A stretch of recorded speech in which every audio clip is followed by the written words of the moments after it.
Secretary Austin, I want to thank you for your clarity and your leadership on the question of the future of the Red Hill bulk fuel storage facility. I also want to thank the Deputy Secretary Hicks and Admirals Paparo and Aquilino. I know up and down the Department and the Department of the Navy and the rest of the federal government was deeply engaged. And this was a tough decision, but it was the right decision. And I think you know that, not just from the standpoint of safe drinking water for the state of Hawaii and the residents of Hawaii and your service members, but that it was right for national security. In your own words, centrally located bulk fuel storage of this magnitude likely made sense in 1943, but doesn't make sense for how we operate in the Indo-Pacific today. Can you talk about why this is a better decision from a national security perspective? Well, Senator, let me thank you and the entire state delegation for what you did in exercising leadership on this important issue. We really appreciate it. You hit the nail on the head when you quoted me regarding the fact that this was conceived in the 1940s, and it served a specific purpose at that point in time. It doesn't necessarily support the way that we operate today. We're much further forward in theater. We operate in a dispersed fashion.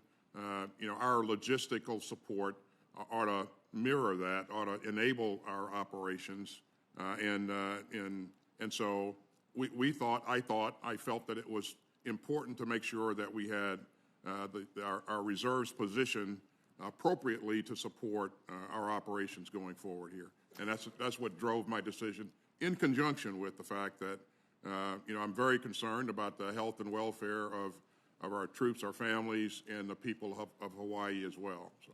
Thank you. As you know, we're in the implementation phase of the decision that you came to.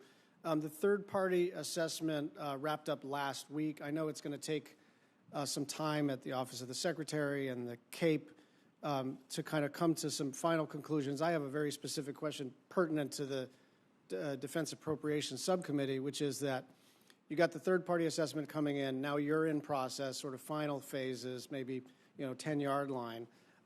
But we need a number if we're going to not miss a whole fiscal year's worth of progress. And so I'm wondering where you are in that process and how quickly you can turn that third-party assessment into a requirement so that we can consider it as a subcommittee.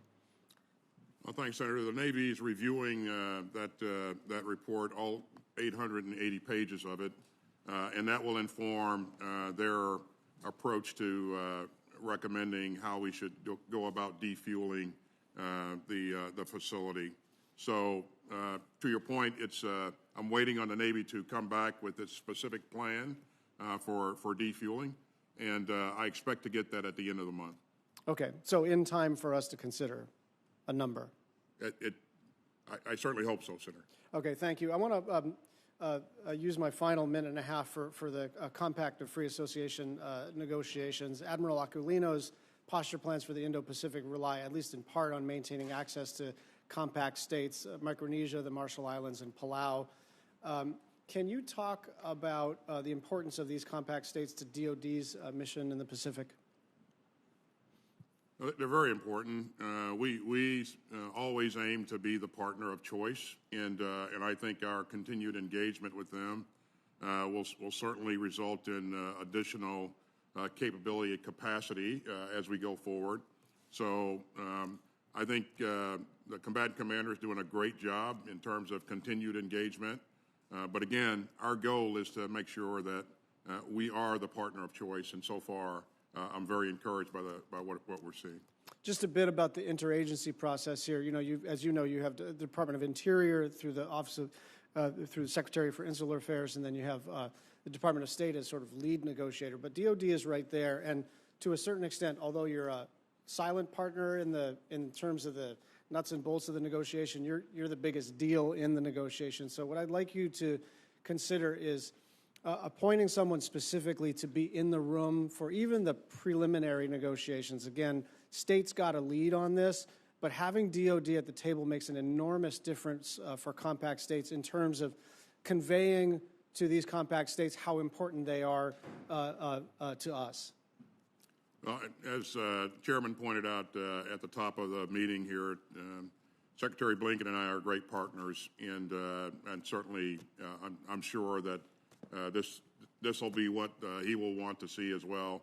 And we will continue to work with the entire interagency to make sure that we're in the right place here. So. Great. Thank you.